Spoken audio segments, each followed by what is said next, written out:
Écoutez, j'ai pas envie de... Chacun sa manière d'interpréter. Simplement, c'est le président de la République. Donc, qu'ils disent d'abord et avant tout sur l'émotion, mais après. Mais après, parce que, je veux dire, il y a cette malheureuse enfant, et cette malheureuse enfant est devenue un symbole. Il y aura avant et après Lola. Parce que les victimes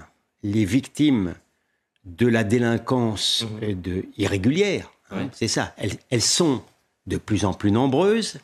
Et jusqu'à maintenant aussi, vous savez, je lisais une liste sans fin de victimes de cette délinquance-là, exponentielle, et je me faisais le reproche presque, je les avais oubliés moi-même. J'ai écrit des articles sur eux, j'ai tweeté sur eux. Mais il y en avait tellement que vous avez... Mais il y en a tellement. Les morts enterrent les morts.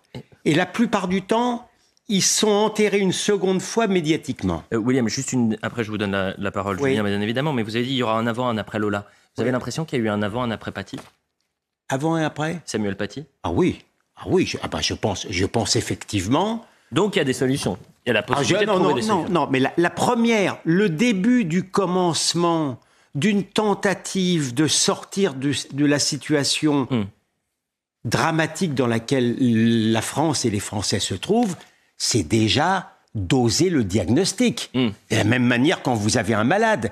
Si, dans le cadre d'une maladie, on n'ose pas donner le nom de la maladie et on n'ose pas donner le nom du vecteur de cette maladie, il n'y a pas une chance sur 1000 qu'on puisse guérir. Alors, je ne suis pas du tout sûr que le mal soit guérissable, parce que à l'état dans lequel se trouve le corps français, le corps social français, je ne sais pas s'il est midi moins 5 ou midi 5, mais je suis bien sûr que les résistances auxquelles nous avons assisté, et dans le mot résistance, malheureusement, je le galvaude, ce sont les gens qui nous empêchent de regarder la terrible vérité en face.